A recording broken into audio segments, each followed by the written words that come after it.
50 juta untuk kegiatan 17 Agustus di sekolah. Nah ini kegedean ini mah. Kasih 20 juta aja, 30 jutanya masuk kantong gua.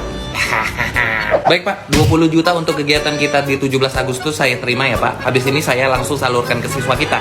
Wah 5 juta ya Pak. Padahal kita proposalnya cuma minta 4 juta loh Pak. Ya, jadi kayak gini Pak, boleh nggak kalau kita kan panitia kan juga capek kan Pak.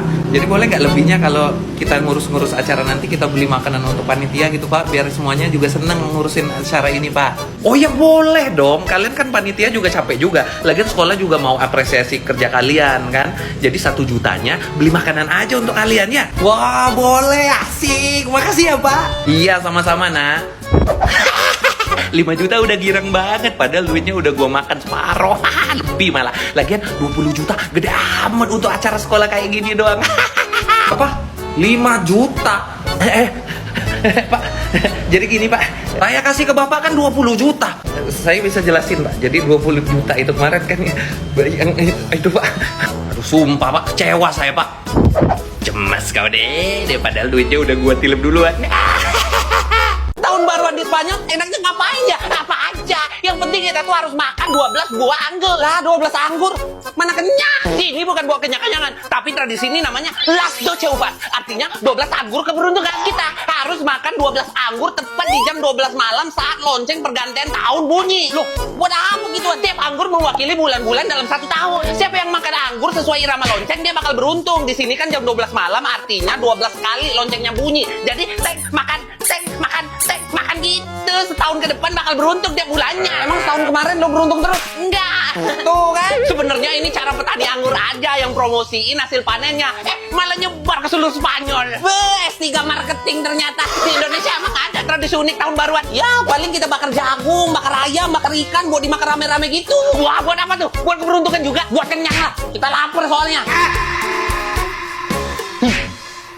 Hewan nasional Indonesia burung Garuda kan ya? Kenapa semua orang ngiranya burung Garuda sih? Hewan nasional Indonesia itu cuma simbol doang. Aslinya tuh elang Jawa. Kalau hewan nasional Indonesia itu komodo. Sama kayak bendera lu kan, butan, naga tuh. Tapi kan hewan nasionalnya nggak naga kan? Ya kali naga.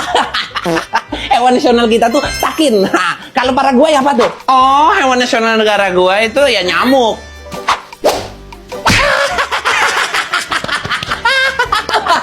Ih, kenapa sih pada ketawa?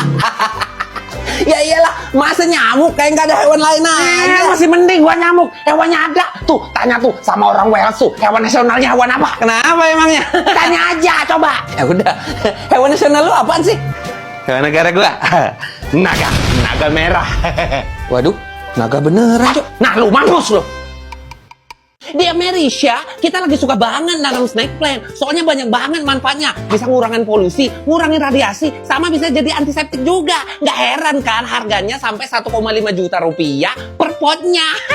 Kalau di Indonesia namanya lidah mertua, bukan snake plant. Murah banget di sini. Tapi kita nggak suka nanam lidah mertua. Soalnya omongannya sering nyakitin. Nyakitin semua. Di Jepang beda lagi. Kita punya mangga Miyazaki. Harganya bisa sampai 50 jeni. Cobain ketimbang beli mangga mahal banget sampai 50 juta. Dimakan juga jadi tai itu. Di Afrika Selatan kami punya kemeja Madiba atau baju Mandela. Soalnya presiden kami dulu Nelson Mandela sering banget pakai baju ini. Nggak sembarangan orang loh bisa pakai kemeja Madiba ini. Itu batik ya, punya gua itu. Gua tampol juga nih. Di India kami punya harimau benggala. Tidak seperti harimau pada umumnya yang warnanya kuning. Di sini warnanya putih. Cantik kan? Walaupun begitu hewannya tetap buas. Jangan deket-deket. Nah, di Indonesia ada juga saudaranya. Buas juga. Kucing garong. Apa aja tuh diembat sama dia. Ikan, ayam, cewek juga diembat. Minuman pengganti cairan tubuh yang paling bagus itu bukan Ponari Sweat, tapi air kelapa. Air kelapa ini alami, dijual di Amerika 50 sampai 700 ribu rupiah. Ini gua punya kelapa nih, mau airnya nggak? Mau dong. Tapi getokin dulu kepala lu biar kelapanya pecah terus airnya keluar. Tapi kepala air bisa pecah dong, keras ini. Itu tujuannya air kelapa 700 ribu, gila. Minum air kelapa mana cukup biar badan rileks ikut spa dong. Di Pesta di Slovakia kamu bisa spa lumpur dan perawatan mulai dari 1.445.000 aja. Ini satu nih udah gila, nyebur ke sawah aja kalau mau lumpur gratis. itu sih kemahalannya. Bener kan? Mending pakai daun pisang aja. Selain untuk kerajinan tangan dan pembungkus makanan organik, daun pisang kering sering kita bakar di Kanada untuk aromaterapi. Di eBay, harga daun pisang kering per 1000 lembarnya dihargai Rp320.000. Ini banyak nih daun pisang kering nih, bakar semuanya sampai kebul. Udah setel semua nih kayaknya. Greenland isinya ya semua, Iceland isinya green semua. Sadar gak sih sebenarnya negara kalian tuh namanya ketuker? Ketuker karena apa? Karena Indonesia kan Nah, betul. tuh kan. Karena letusan gunung Samalas. Iya. Raga tahu kali. Nah, iya. Tambora. Pokoknya gunung. Karena letusan gunung di Indonesia yang nyebabin iklim dunia itu berubah. Yang tadinya Greenland dataran hijau malah jadi es. Terus yang tadinya Islandia banyak es terus jadi dataran hijau. Hebat kan Indonesia? Nggak perlu macam-macam. Cukup sama gunung meletus kita aja. Terus dunia jadi kacau. Hebat banget Indonesia. Wah. Nama Iceland itu diberikan oleh Viking yang bernama Floki pada abad ke-9 setelah melihat es di fjord waktu musim dingin. Nama Greenland juga dikasih sama Viking yang namanya Erik the Red pada abad ke-10 untuk menarik pemukim baru. Ya walaupun daratannya tuh es semua. Nama ini dikasih berabad-abad sebelum letusan Gunung Tambora, Samalas, dan gunung-gunung lainnya di Indonesia. Letusan Gunung Tambora sama Samalas waktu itu memang berdampak besar pada iklim global waktu itu. Tapi ya nggak permanen juga. Suka banget nih sama orang Indonesia. Overproud. Lalu biaya hidup termurah ya jelas di Vietnam. Kalian cuma butuh uang 7,8 juta untuk hidup tinggal 1 bulan di sini. Lebih murah di negara gua lah. Kalian cuma butuh uang 7 juta rupiah untuk tinggal 1 bulan di sini. Dan 2,5 juta rupiah per bulannya. Kalian udah bisa tinggal di apartemen. 7 jutaan. Udah lebih murah di negara gua. Kalian bisa hidup rebahan doang. Nggak bangun-bangun lagi dengan duit 6 juta 1 bulan. Udah jangan ribut. Semua orang juga tahu negara gua yang paling murah. Kalian punya gaji 5 juta rupiah di sini aja. Udah bisa nikah. Terus beli rumah. Beli mobil. Beli iPhone. Ya walaupun masih kredit. Tapi itu datanya aja ya. Faktanya kayak saya nih guru honorer 700.000 bisa hidup kok sebulan. Bahkan lebih rendah dari itu bisa hidup kok. Maka dari itu tinggal di Indonesia itu enak. Wah. Jadi ini Oe bawa keluarga Oe satu dinasti mau tinggal di Indonesia. Boleh oh. Cek. Nggak boleh tinggal di sini, Cek. Acek.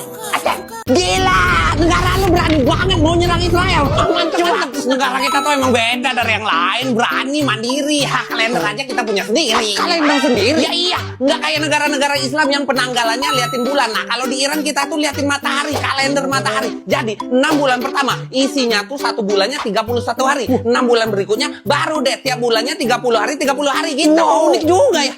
Ayo temenin gua keliling-keliling Iran. Gak bisa, gua kerja. Lah ini kan weekend minggu, masa masih kerja sih? Gak asik banget. Di Iran weekendnya tuh hari Kamis sama hari Jumat. Gak kayak kalian Sabtu Minggu. Udah unik, aneh juga negara lu. Tapi emang top sih negara kalian. Lah kau gua ditampar sih? Soalnya lu tuh ngacungin jempol kayak gitu. Kenapa? Orang cuma gini doang. Ngacungin jempol kayak gitu sama aja lu ngacungin jari tengah di Iran. Gak boleh, gak sopan. Kenapa gak ngomong dari tadi? Pak, esnya satu ya. Ini mas, esnya. Makasih pak. Kerja di sekitar sini mas. Iya pak, kebetulan saya guru di sekolah yang di depan ini nih. Wah, guru ternyata. Keren. Iya pak, tapi masih honorer sih. Ya nggak apa-apa loh mas, masih keren kok. Itu cita-cita saya dari kecil tuh mau jadi guru. Tapi ya boro-boro jadi guru. Saya aja tamat sekolah cuman batas SMP doang. Oh gitu ya pak. Ya nggak apa-apa lah pak. Rezeki juga ada yang ngatur kan. Gimana pak? Jualannya lancar? Lancar mas, alhamdulillah. Jual es gini untungnya berapa pak kalau boleh tahu? Kecil lah mas, paling gede juga Rp1.000 paling. Ya alhamdulillah pak. Laku nggak 50 bungkus harinya? Ya enggak lah mas, masa sampai 50 bungkus? Kirain pak. Enak kalau laku segitu ya. Berarti 50 bungkus kali 1.000 tuh 50.000 sehari bisa dapat. Ya enggak lah, saya lakunya enggak 50 bungkus, tapi 100. Itu pun paling kecil mas, tapi biasanya 200-300 bungkus sehari. Di sini kan rame, dekat-dekat sekolahan, kantor-kantor. Jadi ya alhamdulillah lancar. Wah, 100 bungkus ya sehari paling kecil. Berarti 1.000 jadi 100.000 kali sebulan 3 jutaan. Nah itu baru saya tuh yang jualan. Istri saya juga jualan tuh dekat sekolah yang sana. Lebih ramai lagi. Kaya dong berarti ya. Kita tukeran aja yuk pak. Bapak yang ngajar, saya yang jualan es.